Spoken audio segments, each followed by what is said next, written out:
তো বন্ধুরা কেমন আছেন সবাই? আশা করি সকলে ভালোই আছেন। তো বন্ধুরা আপনাদের জন্য আবার একটি ভিডিও নিয়ে হাজির হলাম।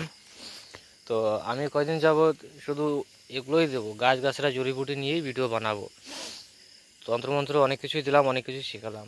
তো এবার থেকে জড়িবুটি নিয়ে আলোচনা করব, কোন গাছের কী কোন শিখে রাখুন ভবিষ্যতে অনেক কাজে দেবে, এগুলো শেখাও দরকার। তো ওস্তাদ যেভাবে আমাকে শিখিয়েছিল আমিও সেম সেভাবে আপনাদেরকে শেখাবো। শুধু চাই আপনাদের একটু ভালোবাসা। চলুন কী করে কাজ করবেন জেনে নেওয়া যাক। যেই দাদারা ভাইরা মাছ ধরতে গিয়ে মাছ পান না, অথবা কম মাছ পান, বেশি মাছ পান না, সেখানে যদি এই কাজটা করেন তো এত মাছ আপনার বড়শিতে উঠবে সে কল্পনার বাইরে। তবে এটা শুধু বড়শির জন্য, সে যে কোনো প্রকারের বড়শি হোক, ছোটো বড়শি বড় বড়শি যে কোনো প্রকারের বড়শি হোক, এটা শুধু বড়শিতে কাজ খাটবে।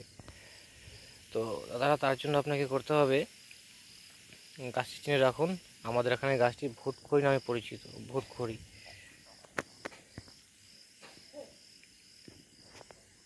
দেখতে পাচ্ছেন, অনেকগুলো গাছ। এটাও একটা কার্যকরী গাছ, তো এটার ব্যাপারে পরে বলবো। তো আপনাকে যেটা করতে হবে, আপনারা যে বড়শি দিয়ে মাছ ধরেন, তো বড়শিতে নিশ্চয়ই একটু চারা দিতে হয়। তারপরে তো বড়শিটা ফেলবেন, আগে বড়শিতে চারা দেবেন তারপর তো ফেলবেন।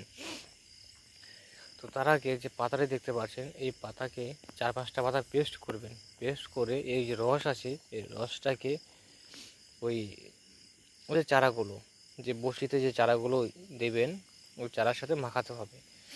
এই রসটা, এই পাতার রস ওই চারার সাথে মাখাতে হবে।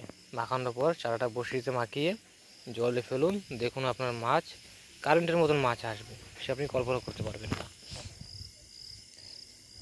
তো যেসব দাদারা মাছ ধরতে গিয়ে মাছ পান না, ভিডিওটি তাদের জন্য।